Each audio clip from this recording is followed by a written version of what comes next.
Hello everyone, before the video starts, I just wanted to pop in really quickly because I did film this a couple of weeks ago and now I'm doing a real-time update. I'm sure a lot of you have been paying attention to the LA wildfires that have been happening here, and it has been so devastating to see how many homes and how many people it has affected. I'm in Orange County, so we are very lucky to be safe, but even seeing the fires get really close to sunset, and that is actually where our old apartment used to be in LA. It was very scary to see how this can happen to any of us, and now there are so many people who are displaced, who have to start over, and I don't even know what I would do if I was in that situation. But what I do know is that I can at least use my platform to help in any way possible. So I myself have donated, and if you guys have the means to donate, please check out the links in the description box below. I'm gonna put a few organizations, so whether that is a monetary donation or you can also send in supplies, or if you're local, you can totally volunteer as well. I'll have all those resources down below. Thank you all for being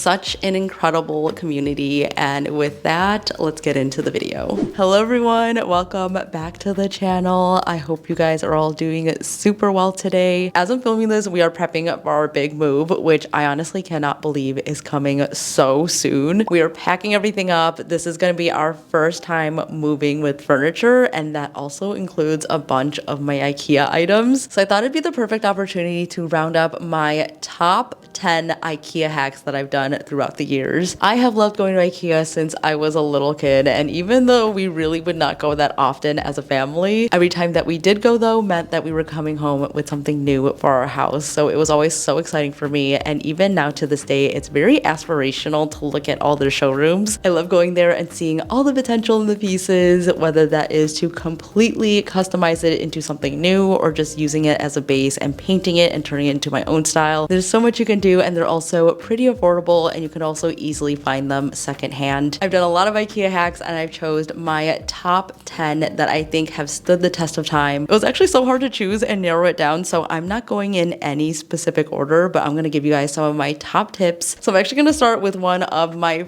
first ever Ikea hacks, which was using this rug. This is only $4. So immediately, this is a great base piece that you can turn into a wall hanging or a wall tapestry, which I've done in the past. I've also seen people fold it up and then sew it into a cushion, which I think is absolutely genius. And most recently, I got inspiration from this Urban Outfitters rug, and I basically made my own version. Are you ready for the reveal? Dun da da da!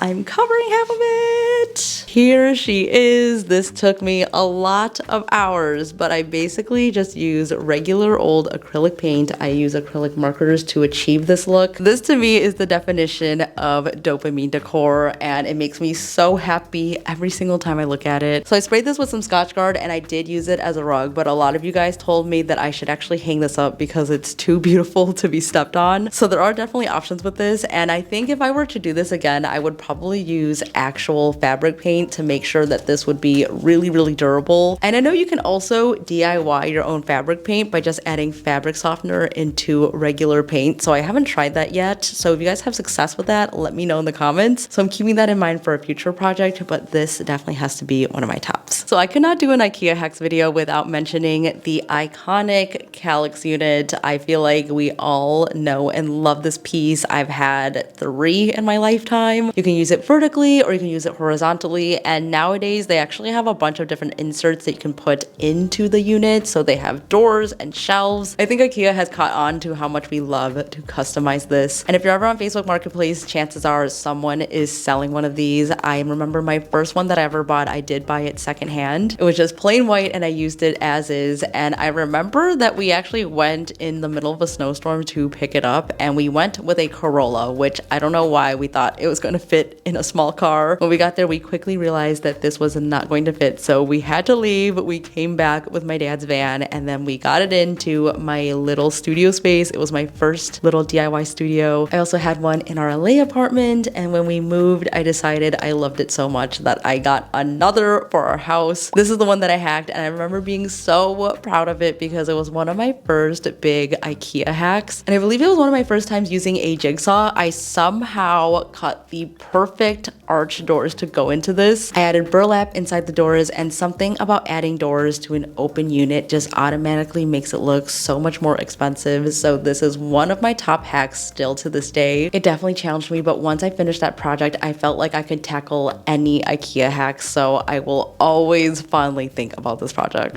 This vice rack has been around at IKEA for a very long time, and for $7, it is also very affordable. And since it's made of wood, there are so many ways you can hack it. You could stain it and you can paint it without any problems. So this is actually how I hacked my little shelf. I actually ended up putting it upside down so I could use this bottom part as a railing to hang some hooks off of. And is this not the cutest little shelf that you've ever seen? I put a lot of detail onto this top part because I wanted to try wood burning for the first time. And I must say, I think I did a pretty good job for my first time ever. The scallop trim just seemed like the perfect opportunity to try something different. And even though I'm using this upside down, I can easily just flip it back up again and use it the way that it was supposed to be, and it works both ways. You guys already know I am always dressed for comfort, especially when I'm working on my projects, and for all of these hacks, I definitely have to have on a comfy pair of shoes and also some comfy socks. I'm on my feet most of the day, and some of my favorite socks are from Bombas, so I have to thank them for sponsoring today's video. They are a brand that is purpose driven, and you guys have probably heard so many people rave about Bombas, and I am also a huge Bombas fan because as someone who is a little bit picky with their socks, they have some really good ones and with so many styles to choose from. So these right here have to be my favorite everyday pair. They are just your classic ankle sock. They are super squishy and like hug your foot, so I really love these. But as many of you know, I'm moving back to Chicago literally next week, and I am not ready for the winter time at all. So I did pick up a couple of thicker ones, and these are all super cute. Of course, I had to grab a fuzzy pair, so these are super soft and plush, and I'm someone who sleeps with their socks on. I know some people hate that, but my feet get so cold, so these are an absolute must. I don't know what happened to all my knee-high socks because they're definitely missing from my closet, so I grabbed this merino wool blend. These are also very thick, very plush. These are wool, so they're gonna keep me very warm when I'm walking around in the city, which I am hoping that I do not have to experience a polar vortex this year, so I'm putting that energy out there in the world right now. I also got a couple pairs for Brian because I'm pretty sure he doesn't have any wool socks at all. He is the type of person to wear socks until there is a giant hole in them, so I got him a couple pairs because I know he loves Bombas as well. So these also make a really nice gift. Not only are these super comfortable, but with every purchase, a pair is donated to someone in need. So far, they have donated over 100 million items, and this includes their socks, their t-shirts, undergarments. If you want to check them out and shop for a good cause, I do have a 20% off discount code. You can click on my link below and use the code TINA20 at checkout. You can feel good with Bombas knowing that your purchase is doing some real good out there, so make sure you guys check it out. I don't know if you can tell, but right behind me is hack number 4, which is actually a MALM dresser that I turned into this Lulu in Georgia inspired dresser. I found it on Facebook Marketplace for a really good price, and the previous owner actually got a custom piece of glass for the top, so that makes it even better. So I started by priming the whole entire thing, and one of the biggest pro tips that I have for you guys is to make sure that you use a shellac based primer when you're working with laminate furniture like this. This is going to make it extra grippy so that the paint will actually adhere and your piece will last. So I painted it a light brown color, and then over top I did a faux wood grain hack, which has been one of my favorite methods, especially when you're working with laminate furniture and you want it to look a little bit more high end. Then I took some plywood squares, I cut them down a little bit, and I stained them in the same color so that everything would match, and I basically just super glued everything together. And to the bottom I made a pedestal base, which I think really elevated the look. This is something that you could do to any dresser or cabinet, and I promise you it's gonna look so much more expensive. And I feel like in this video I'm gonna say everything is my favorite, but this definitely has to be one of my top favorites because it challenged me so much. It really took all my DIY skills that I learned throughout the years together, so this definitely has to be top 1 or 2 IKEA hacks that I've ever done. And I really hope I'm not repeating myself because I feel like I've said that already a couple times, and we are only on hack number 4. Also, this is gonna be a 2 for 1 because I have to give an honorable mention to this other MALM piece that I did. My family has had this MALM unit for over 15 years, and it was basically falling apart. So I took inspiration from this piece, and with some MDF, this totally transformed the whole entire thing. So a lot of times I see something on Pinterest or I'll see it at the store, and I think to myself, can I recreate that with something at IKEA? And chances are I can, and that is exactly exactly what happened with this floral lamp that I made. This basically was a combination of different ideas that I saw at Urban Outfitters and on Pinterest. I, like most people, love florals. I draw them all the time. You can see them all over my DIY and in my home decor. I just think flowers are artwork, and having it in a lamp form is just so precious. And this is one of those projects that is super whimsical, but I kind of gave it more of a vintage look just by the colors that I use. So depending on what colors you use, you can change it up to fit your style. This would also be great in a kid's room. And after having this for some time now, I've bent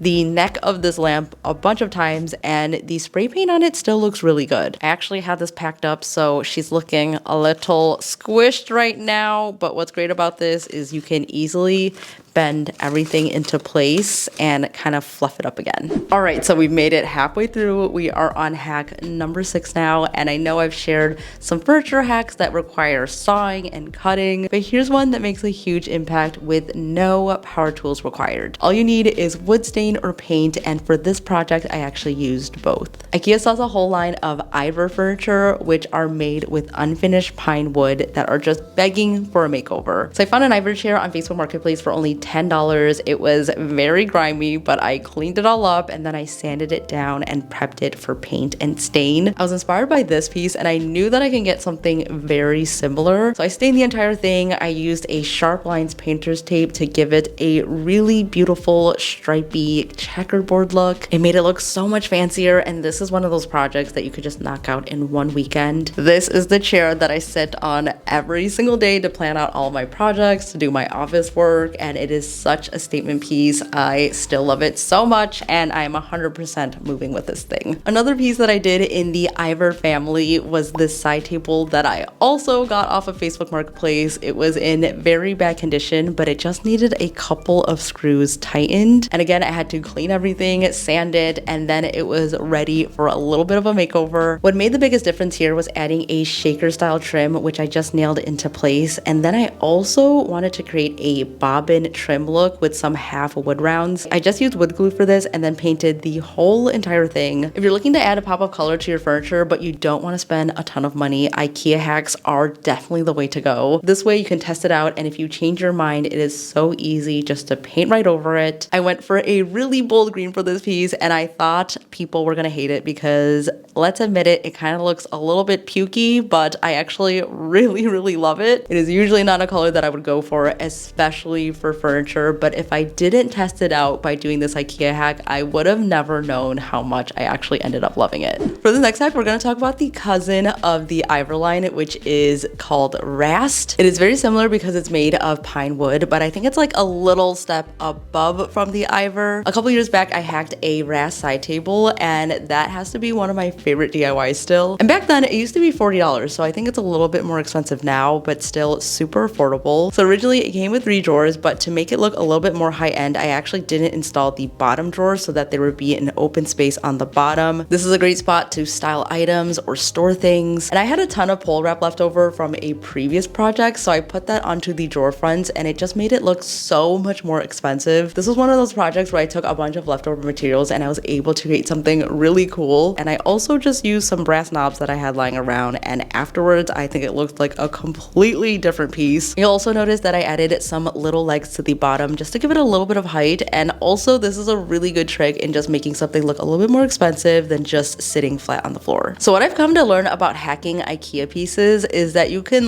literally turn anything into a lamp, especially since they make their own light kits, so it makes it super easy. As long as you're able to make a hole that's big enough to fit the light kit, then you should be able to lampify it. So that is exactly what I did to this planter that I saw in their plant section. I think this was my first time ever drilling into ceramics, so you need to buy a specific drill bit for that, but this actually was not hard to do at all. I was actually very surprised by how easy and fast it was. I used a textured spray paint just to make it look a little bit more like stoneware, and then all that was left to do was to pop the light kit into it, and voila, you have a brand new lamp. Let me actually go get it. Here she is. We use her every single night, and my only complaint is that the cord kit that I use actually has the switch all the way at the end of the cord, and this is actually pretty long, so I would probably change that for the future. The bulb that I use for this actually is also from Ikea, and they sell a remote control, so that way you can control it from wherever you are, so I'm probably gonna go out and buy that. And also, if you look underneath, I actually did not have to glue anything into place, so everything is just screwed together with the light bulb on top. I can easily just take this apart and reconfigure it into something else. I still love this lamp so much. We use it every single night, and I think it was one of the first projects that I did in this apartment, so it's definitely coming with us in our next one. We've made it to the last project, which is actually a 10 out of 10 project for me. Ever since I was in college, I have always wanted one of those little greenhouses that they sell at Ikea. I think they are so cute, so finally last year I bought one. I got it in this beautiful yellow color, and it was sitting around for a couple of weeks before I assembled it, and then I stumbled upon this pin on Pinterest. I thought it was so beautiful, and I had to try it out for myself. So this project is actually by Rachel from Entertain the Idea. She has a whole blog post on this. She has a printable template, which is what I used, and it is perfection because it makes it so easy to trace it over. And this was also my introduction to gallery glass, and as someone who loves stained glass but has yet to do the real thing, this is such a fun alternative. A lot of people have said that it gives off Beauty and the Beast vibes or ACOTAR vibes, which I totally agree with. This definitely deserved a spot on my top 10. So that pretty much wraps it up. If you want even more details on these projects, I will link the full tutorial down below, and I'll also list out all the materials that I used and each of the Ikea items that I used. Looking back on all these projects, it was fun to see how much my skills have evolved, and there are definitely going to be more Ikea hacks in the future for this year. So if you don't want to miss out on those, make sure to subscribe down below and also give this video a thumbs up. If you'd like to see more updates from me, I post on Instagram pretty much every single day, so you can give me a follow over there. That is it for me today, guys. Thank you so much for watching. Stay inspired, and I will see you in the next one. Bye!